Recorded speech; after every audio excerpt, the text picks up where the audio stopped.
Hey guys, it's Luke, and in this video, I'm going to share a travel story. Not something I often do, but I'm sharing it for a reason, and I'd like to hear your stories as well.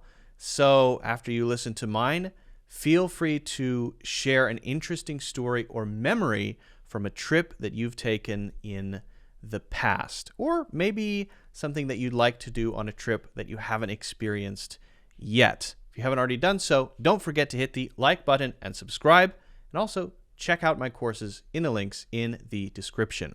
Now let's get into it.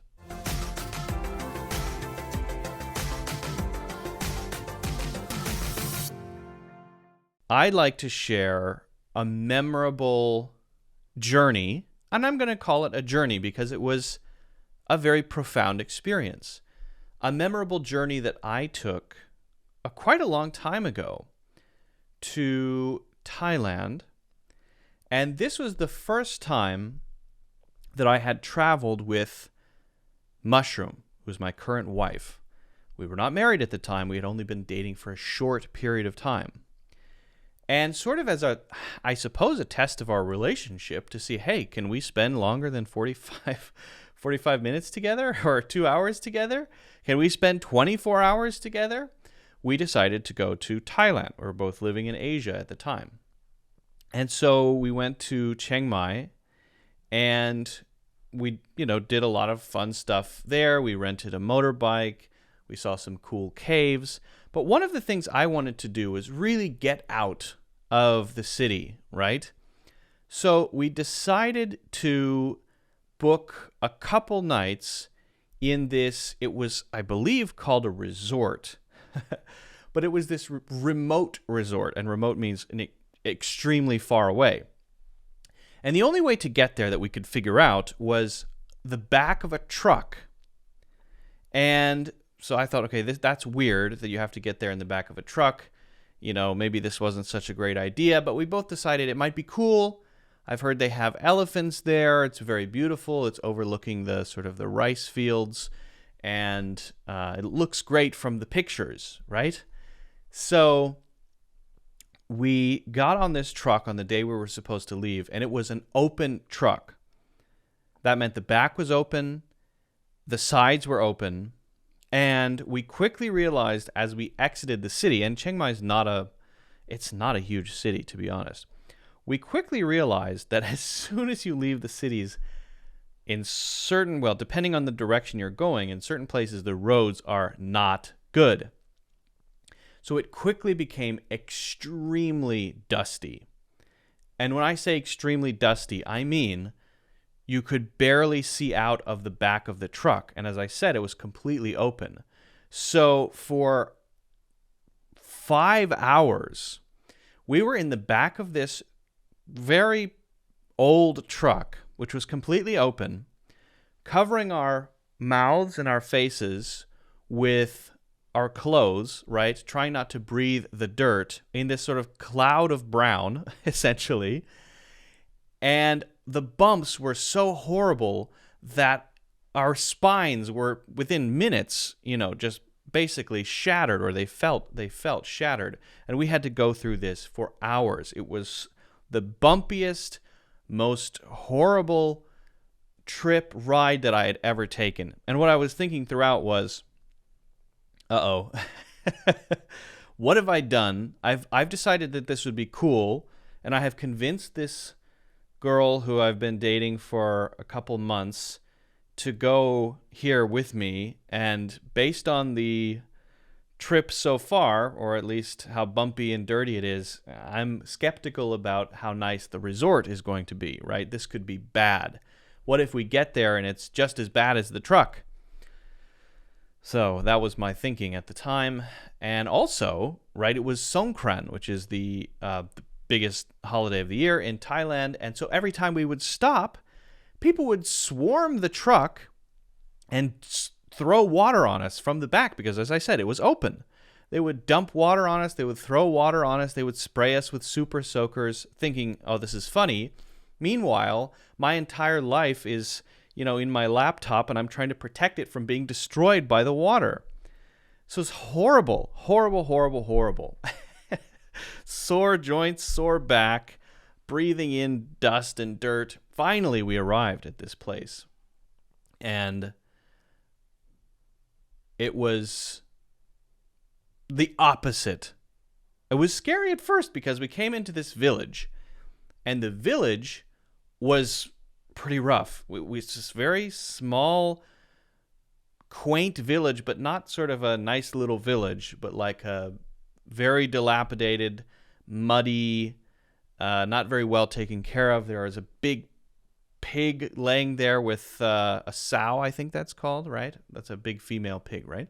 Laying there with a couple of piglets, and nobody was around. But then as soon as we walked into this one little building, this one door, it opened up to this beautiful resort. It was very small. It was pretty small. I think there were maybe 8 to 10 rooms. But it was so beautiful, very well taken care of, very clean. So it was so bizarre to have this really nice, clean, well taken care of place right next to, inside of, surrounded by this village, which was clearly not. Very strange. But the people in the village were taking care of the resort and running it. And I would assume making money from it, right? And it was overlooking these beautiful rice fields.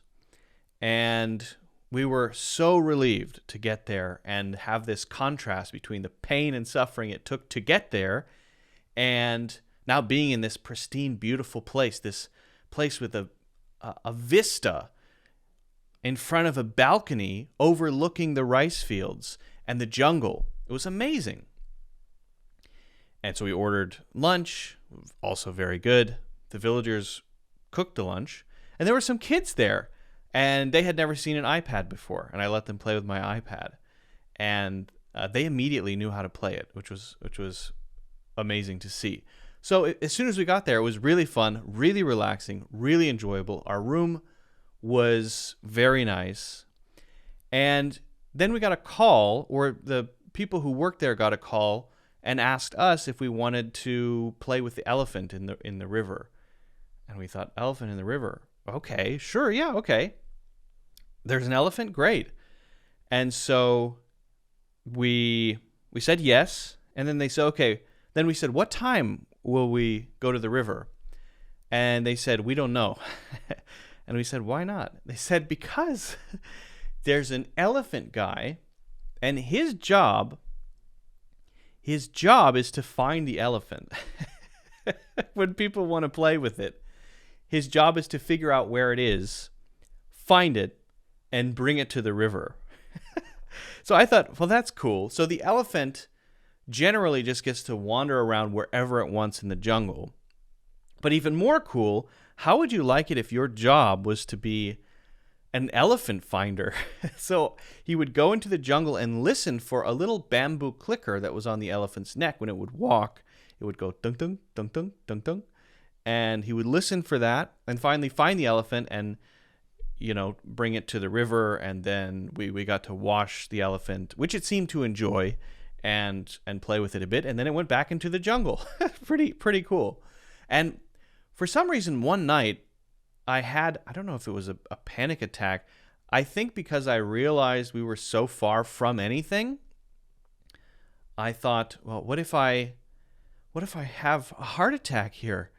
I'll just die. And then my heart started to actually race, and I started to think I was having a heart attack. And I think the reason for that is because I realized that I was far from emergency services, and so it caused it to happen.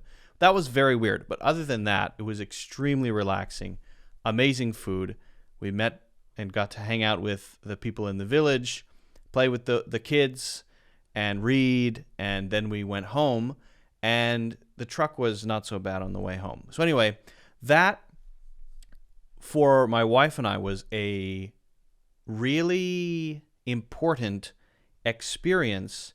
And I think the lesson from it was, and I think it really helped to bind us together, because we got to go through something, right? We got to go through this horrible experience, and I can't express how horrible it was, getting there. And it made me realize, okay, this lady I'm dating, she's tough. She's cool.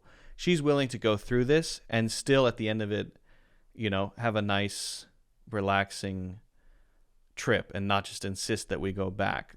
This is a cool lady. She's tough, right? But going through that also, I think, gave us a shared experience, and now we'll talk about that sometimes. So I think there is value to, when you're on a trip, to taking a risk. Obviously not a stupid risk, but taking risks gives you the opportunity to experience more.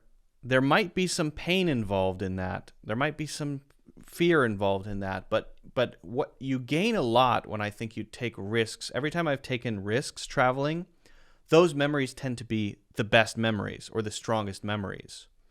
Whenever I've gone through something very difficult on a trip, and I can remember a lot of those too, those memories are the ones that stand out for me, not the times when I was just relaxing by a swimming pool or something, but the times when I was struggling, hiking, trying to get somewhere, trying to find something, right? Those are the times that I think create those core powerful memories. And if you can do it with another person, then I think it's a good way to sort of bond with them or figure out, hey, is this the right person for me, So if anyone is traveling with a girlfriend or boyfriend or whatever, I would say, if you really want to, if you're in the phase where you're trying to test your relationship, go on a trip.